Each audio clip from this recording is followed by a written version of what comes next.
ba kon lan mong ban dinga jan gwasa me te ga culture an kon it January ka gwasa dan chuda me jen me jeno ase ocean tole jen dunda okal me okalo ate chu ku check de ke jen gwasa ma to bo state na lo me chi to me je chu ka kam dan within me shin to de ten na ne long ka wuje dan teten dong dere jel chan kel dere ko chu tong wa de jen tin doren che mit ka kwan me je na cho gwa mi cho me je chu bo ku check de gwa we ka tin cha dio ka shek do jin ba ji mo ko mi cham ka gwa ma cha yang cha je na shin to de ko to bo state gwa ma cham ka na ringo tele kwan ko to bo state me cha ring cha ya la ka lo de kame che wa chen be mit che lo a lo poje angomo cha je chu yet lu tiara to je kan shek da ra me shi ga to ra ro kan shek da yen ngomo en re chen ngomo cha ring cha ga la ka te ga de cha la re ko ne cha te cha hol lo chi ka go wa cha ga la ten lo cha ka nor ka de ko kene cha la re dar en gwasmo gomo to ra ro kan shek da ka wera ngomo chi bot yo ka je ngomo chi wono bero de je chi ro de chu je mjero je jien che ben goda kone charing cha la tin ka wer ke wada me she wa she dara nyam che je men che je ne che wi de lep che je ring ya tin ke chwe ti dia te ka tin te don de dia me jende te la tino che wa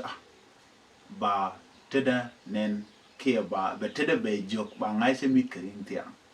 che dara che ka jel me ngom che ko che ujek mi chi tiang ka ring mi cha te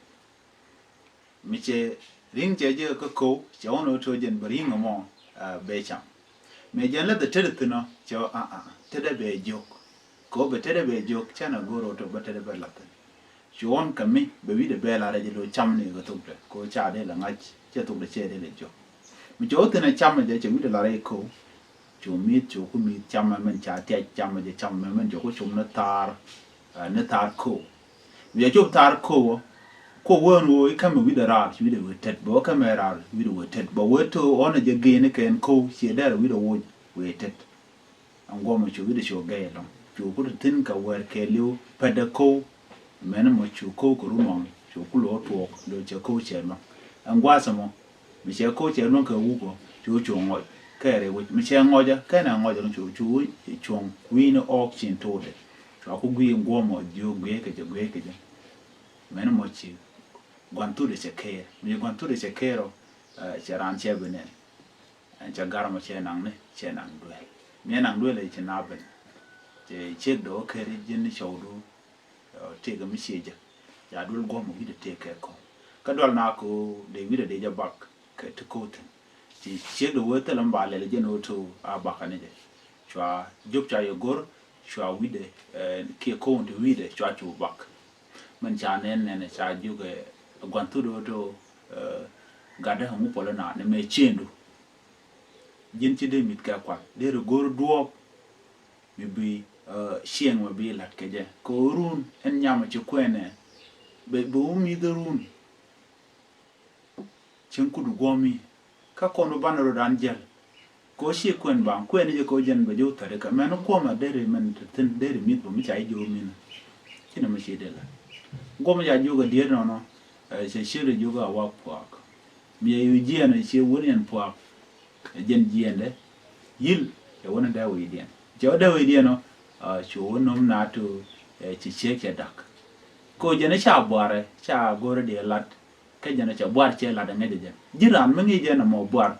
ngede beteka consequence ne mi jegerun ten ki be boar be benten mi chi duor che la jento na me chena la da ke bi lo la da run guano jin bi taga charkel lo di be get completely ko to bu ngo bi lalle ne me lo mo gane dia la do ron chang mo de lo ngala ne bi la to chana belan ki mi cha jo le na me bi lo kay yo bo lo itene yo no ma chagwa gor je jin bi jal ga charkel mi chi la me chana la completely ko pele chula la